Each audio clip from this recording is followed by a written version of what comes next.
Welcome back to Access Anime. I'm Henshin Ikeda, and today I'll be doing a walkthrough review of Codebreakers Episode 9. Now, if you remember from last episode, we find out a little more information about Sakura, and she's been adopted? I was very shocked when I heard that. Okay, so Sakura, she's adopted, and she was found at someone's gate, all bloody but unharmed. Now, we don't know, A, who's the blood belong to if it's not hers? Did she kill someone or did someone die around her? So a lot of unanswered questions. So that's why she kind of has a rocky background when it comes to people dying. That would explain a lot. But moving on, we do find out Muzami has taken the lead among all the codebreakers within Sakura's house. And he ends up telling everyone we need to split up and we need to find Hitomi, we need to find the Prime Minister. So he's got everything set in stone and they're all off. Now we are taken to a different scene. Now we see Rohi versus Muzami. Now, Rohi's on a bridge, as is Muzami, and they're talking, and Rohi brings up a lot of interesting points. Why is Muzami so careless? He never is. I mean, to have all those codebreakers underneath one roof, something must be up.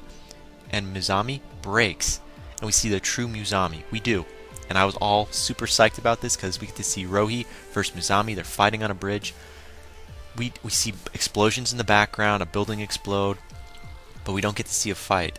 But apparently Muzami is the clear winner, so he does beat Rohi.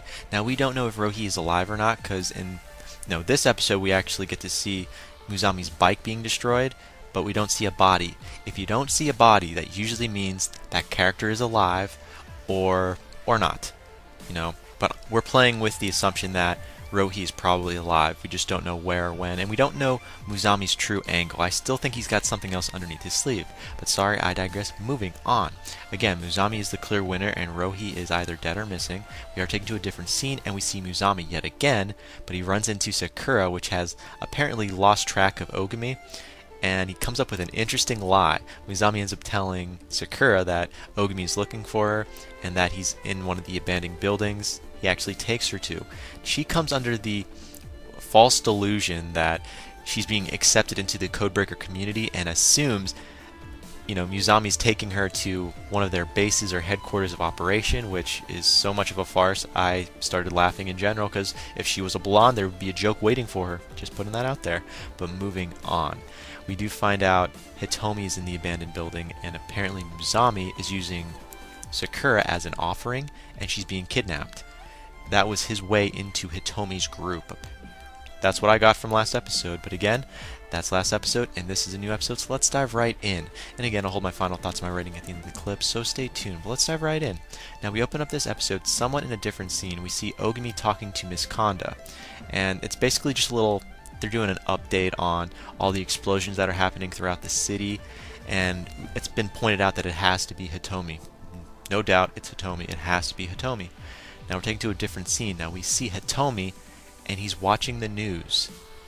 So he's checking out all this destruction that he has a lot to do with. So I thought, yeah, this is exactly what we want to see, right? And we hear him say the words, "Yes, Toll." I have no idea what the words "Yes, Toll" mean, or who he was talking to, or who he was referring to. So I'm a little drawing blanks there. But we are taken to a different scene in the other room that's in that abandoned building that Hitomi's in. Now we see Sakura, Muzami, and the Prime Minister, and they're watching everything on this little box TV. And again, they're being up to date on the news as well. And we see Hitomi walk in, he does a little check-in, checking how everything's, checking if they're still alive, kick in. I thought, okay, so what's going to happen? You're going to harass someone? He keeps referring to Sakura as a rare breed, and it bothers me because we still don't know what a rare breed is. We can come with our own ideas of what a rare breed is. I believe it's someone that can neutralize powers, but that's my little theory. Bear with me. We don't know a lot of information yet about Sakura, so we're going on a lot of what ifs. Now, we do find out a little more information. Well, a lot more information, I should say, about Hitomi and why he's doing what he's doing. He wants to save the Codebreakers. What? I'm sorry. You want to save the Codebreakers? That just doesn't make sense. You just attacked them. You just took Sakura hostage. You blew up buildings. You killed people. And you took how many? 43 agents hostage? And they're probably dead. And you want to save the Codebreakers. I'm sorry if I don't call BS right now. Oh yeah, BS. But moving on, and we are taken to a different scene where we see Miss Konda. She's in her car, and she's getting a random text from someone from an unknown sender. kind of interesting, and it pinpoints Hitomi's current location, which I thought was very interesting. And she ends up calling Ogami, and he has the same text from someone as well. So we have no idea who this inside person is who's leaking out Hitomi's location, but I find it very interesting. But moving on, we are taken to a different scene where we see Hitomi and Muzami, and Hitomi still does not trust Muzami 100% in general. So, you know, come on, Muzami, you just flip sides. Who the hell would trust you? I'm being honest here. If you're a turncoat and you switch sides, you're going to be a Benedict Arnold. Am I really going to trust you 100%? No. Not. Don't bet your life on that, buddy. But sorry, I digress. Moving on. Now we do find out Hitomi sees Miss Kanda outside. He just happens to be by the window, and he sees Miss Kanda, which he comes to the conclusion in general, well, if Miss Kanda's here, then Ogami can't be that far either. So he's prepping ahead of time for this interesting encounter. Just putting that out there. Now, we do find out Muzami asks to be a job in general. Like, I have to point this out. Muzami's just sitting there doing absolutely nothing, and Hitomi has a job for Muzami. So I was like, okay, what's this job? At first I thought maybe it's going to be a funny job, something realistic. It was just to go downstairs and distract Miss Kanda, because Miss Kanda goes actually inside the abandoned building against Ogami's wishes in general, and she's taking on Muzami, which I thought was kind of funny because she's not a codebreaker. So we don't see a battle there or a fight scene, we just see Miss Kanda entering the abandoned building where Muzami is downstairs waiting. So I thought, okay. Now we are taken to a different scene. Now we see Yuki. Now there's a little update. He kind of updates Ogami on Muzami in general. And I thought, okay, this is interesting. How he's a turncoat. So now we're kind of up to date. So we see Ogami now knows a little more information than what he did before. And again, Yuki is in the mix.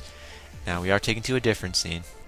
It's a fight scene, an amazing one, kind of. So we get ripped off, but we don't. But we get ripped off still, so bear with me. We see Yuki and Ogami versus Muzami.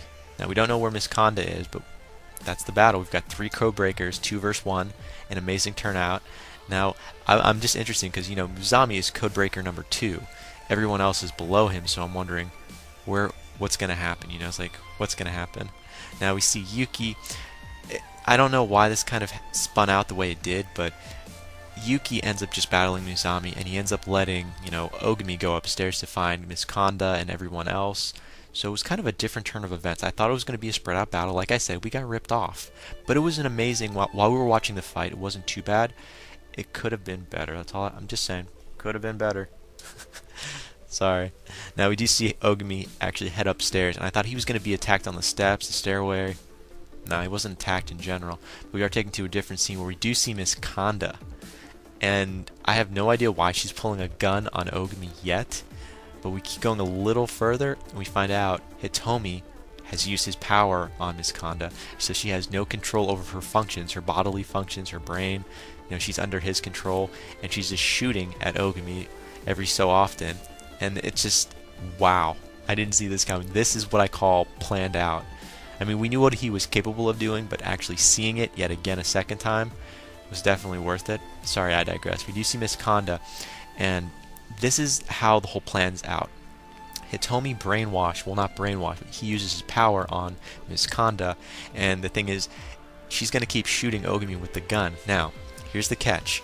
Now, if Hitomi, well, I shouldn't say Hitomi, if Ogami wants to save Miss Kanda, he has to take a bullet. He's got to get shot. Now, if somehow Miss Kanda ends up, using all of her bullets up, the last bullet she's going to commit suicide. And Ogami is like, so in order to save Miss Kanda, I've got to be shot. And if I fail, Miss Kanda is going to be shot. Like, you're damned if you do, damned if you don't. So he's like, screw it, and he just attacks her head on, lights his hand on fire. I just want to say just one time from G Gundam, this hand of mine is burning red. Take the red out and put it blue. God, sorry, Ogami is just amazing when you see his hand go blue. Now, I guess he's under the assumption that he's going to light her body on fire and just take her out anyways, if this is going to be like a suicidal thing.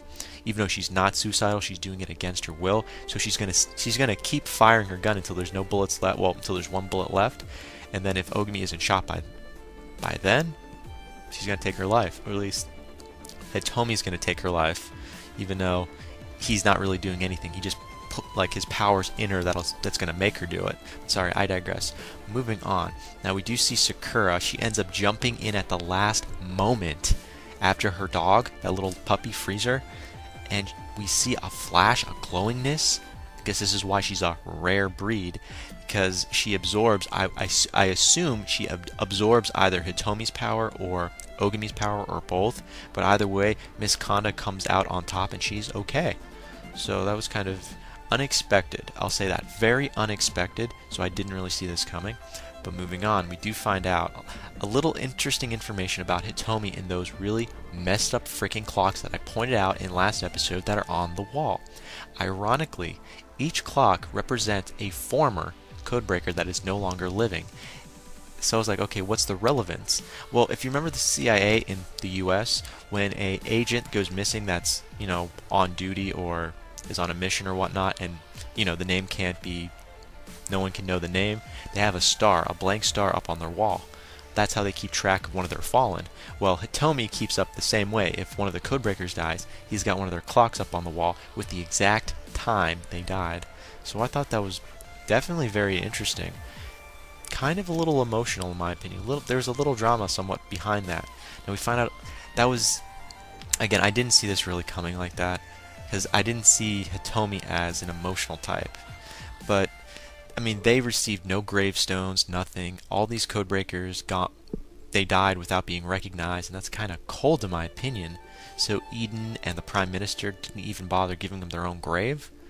Wow, cold. I can kind of understand why Hitomi is a badass in the way he is, kind of, but still, killing people is no way to justify that in order to free the codebreakers in general so they can walk around in society. You know, they don't have to hide their powers, they can actually use it in plain sight. But at what cost? You gotta ask yourself, at what cost? Just so they can be recognized, you're gonna kill all these people to make a point?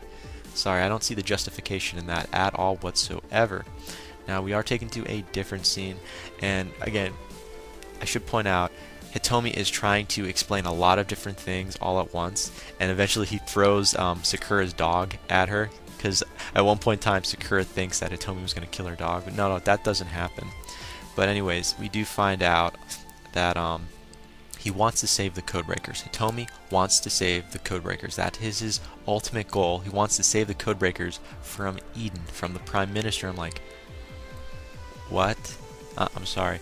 I'm a little deaf here. You want to save the codebreakers, but you're fighting them and you're killing people. I'm sorry, I don't follow you. Hitomi, I really don't follow your freaking logic, because, you know, you want to be a good guy and save your own race, the codebreakers, but at the same time, you're killing innocent people. And to say you just want to justify it by, you know, saving the codebreakers from Eden by killing people, sorry, I know I'm going in a loop and a rant there, but it just doesn't make sense. Plain and simple. Now, before we go any further, it looks like we're about to see well, not Muzami in general, but, you know, Hitomi fight everyone else that's up on the top floor. We see Yukihina jump right in at the last possible moment, and he attacks. He attacks Ogami, he attacks Sakura. You see all these little ice, I want to call them ice cubes, but, you know, like ice crystals and whatnot just being tossed. It's an amazing event, and it looks like they're about to be defeated, and then we see Toki, he jumps in, so now Toki finally enters at the last moment, and he saves the day.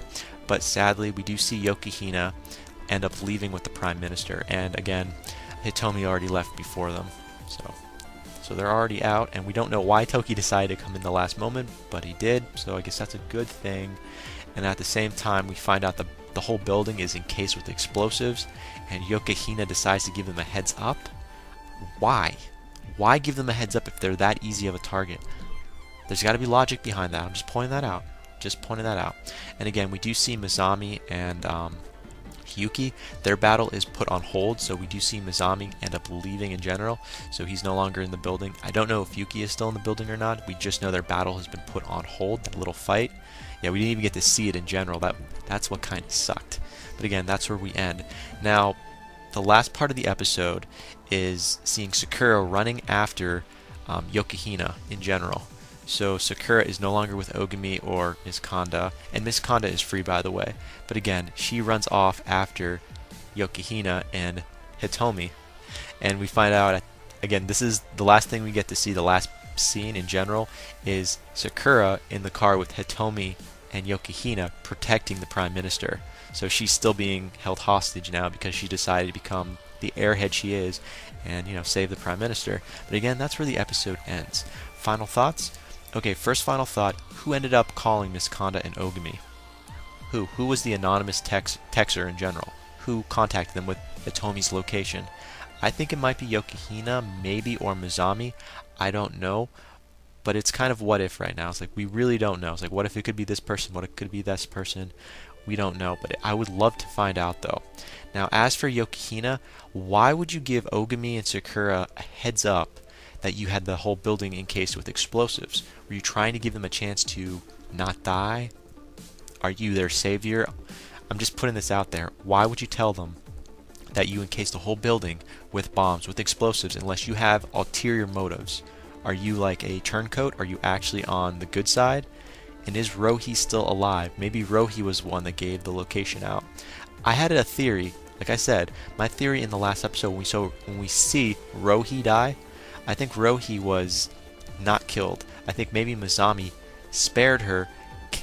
I guess maybe told her all of his plans and gave the location of where, you know, Hitomi probably is, and, you know, it was just like, just so she could leak out that information to the rest of, you know, Ogami and Miss Kanda, maybe. But that's my theory. I could be wrong, but it does make sense, though. I can actually see that happening, because Mizami, I don't trust him. He's a turncoat, but maybe he was a turncoat for a reason. You know, if you become the mole in one group, you can become a mole in a different group. You know, like, you work for one group in general, but you're actually working for a different group, but actually you're spying on this different group. You get where I'm going with this? It's like you're working one area, but you're working for a different area, but you're actually spying on the original area for the other area. It's very complicated how I describe that, but that's what Mizami feels like to me. I think he's hiding something. But again, that is it for my final thoughts. As per my rating, 3.5 out of 5. The only reason why I'm giving this a 3.5 out of 5, we didn't get to see the fights really at all. I mean, we got the build up, and then we keep getting ripped off, so no points there at all. Drama and emotion wise, I don't see this episode having any of that at all. As for information, yeah, we did get some information about Hitomi's background on, well, not just his background, but his stance within the series on why he is doing what he's doing, so that definitely got points. But that was about it. I mean, really? There was nothing else. So, truth be told, I should give this a 3 out of 5. But you know what? We got a little information, you know. We still don't know if Rohi is alive or not. You know, a lot of what ifs, but I have to give this a 3.5 out of 5. So, final rating, 3.5 out of 5. But again, that ends it for my walkthrough and review of Codebreaker Episode 9. Definitely comment down below, thumbs up, thumbs down, subscribe above. Let me know what you thought of this episode. Let me know what you think is going to happen in the next episode coming up. And again, check me out on Twitter and follow me if you like. Again, that ends it for today. That ends it for now. Definitely stay tuned for Thursday for Naruto Shippuden. I gotta go, guys. It's been fun. It's been great. Definitely tune in for later. I'll see you later, guys. Before I go, I gotta say it. Can't stop the access, but you can watch the feed. I'll see you later, guys.